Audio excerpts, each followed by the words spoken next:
Tonight on The Flash, we're back with Savitar, and this time we get to see his cult, and they remember Barry has super speed when fighting normal mortals. Welcome to the heart of the stories we tell.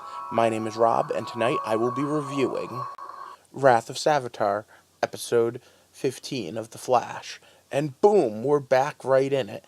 And oh boy, did they just jump right in.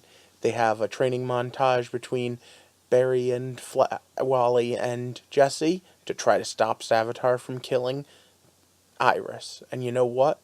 Right off the bat, we have Team Flash in full glory, and I love it. The only problem is it doesn't last long.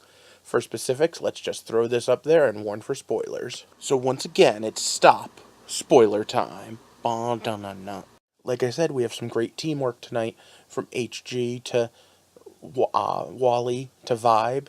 Everyone has their place. But before we get into the serious part, I want to talk relationship issues again. Because you know what? When Julian came home and the whole do I hug, do I kiss really hit home for me. Because you know what? I've had that, first date and you're not sure exactly which way it's going. Is this someone? And I kind of felt that had a very realistic vibe to it. I also appreciated Vibe asking about a +1 at the wedding being the best man, because him and Gypsy are kind of hitting it off, although that is one hell of a long-distance relationship. But okay, on to the main threat of the episode. And the fact is, someone betrayed the team, and that someone was Killer Frost. Well, Caitlin. She insists that they're not one and the same, but I think they are. And she stole a piece of Philosopher's Stone, and with it, there's a chance for a return of Savitar. And his cult knows it. In fact, his cult knows so much, his cult knows that that Barry is getting married. Things are all sorts of crazy. We've had multiple attempts to talk to Savitar now through Julian, being that he is Dr. Alchemy. And we have Savitar showing up and kicking Wally's ass. The fact that he actually was able to fling him around inside the Speed Force reminds me of Wally's ability to lend and steal momentum. We also have some great moments with Jesse and Wally, where Jesse is trying to convince Wally that, hey, everything's going to be okay. But of course it's not. Because even though they're together, even though they've got a whole team of speedsters and Vibe and Killer Frost working together, at the end of the day, they don't really know what's going on.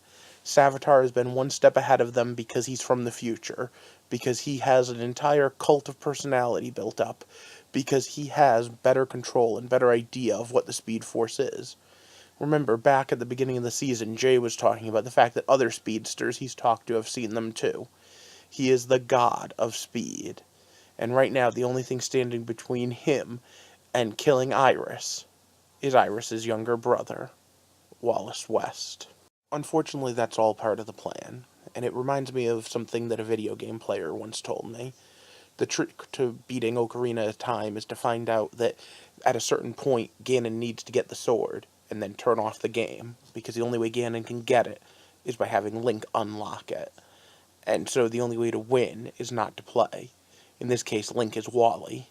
The only way for Savitar to get his hands on that last piece of the Philosopher's Stone that he needs is for Wally to get fast enough to throw it into the Speed Force.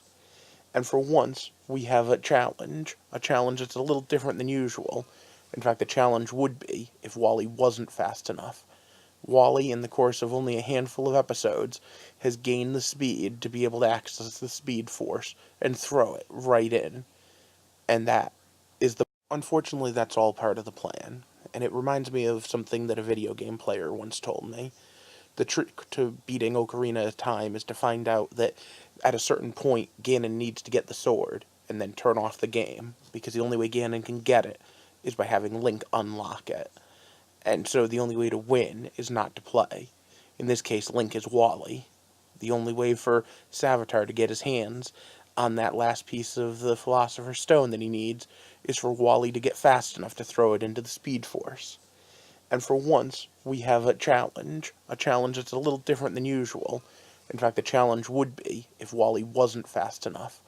Wally, in the course of only a handful of episodes, has gained the speed to be able to access the Speed Force and throw it right in. And that is the birth of Savitar. Now, next week we have to go into the Speed Force. But before we do, I just have this little funny idea. What if Savitar is Barry? What if the reason that Kid Flash was so easily manipulated into a Greek tragedy of things was because Barry was the one behind it all. And Barry is the villain of the season. The future Flash. It's an interesting concept. I'm not sure I'm 100% behind it, but the fact that they wouldn't remove his face mask tells me there's some trick still coming. We're going to have to wait and see. For now, it's time for me to ask you to like and share and subscribe to my videos to help me build this community. Because as we build to the end of the season, more and more crazy stuff is going on, and I'd love to share it with you.